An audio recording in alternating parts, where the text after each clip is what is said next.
true flower enthusiasts know this method. With it, your anthurium will grow roots and buds at lightning speed. This organic fertilizer works fast and is completely natural.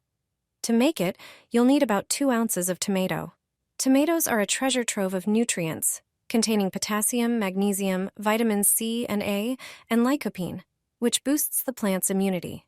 Cut the tomato into small pieces and place them in a blender. Add 2 cups of room temperature water and blend until smooth. Strain the mixture through a sieve to remove solids, leaving a clear, nutrient-rich liquid. But that's not all. Natural honey has strong antibacterial and antifungal properties, protecting your anthurium from disease. Plus, the sugars in honey give plant cells energy, speeding up stem growth.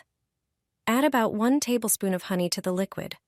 Pour the mixture into a tall container and dilute it with 4 cups of water. Use this fertilizer to water your anthurium. You can also pour it into a spray bottle and mist the plant every 2 weeks so the leaves absorb nutrients directly. Another method is wiping the leaves with a cotton pad soaked in the mixture.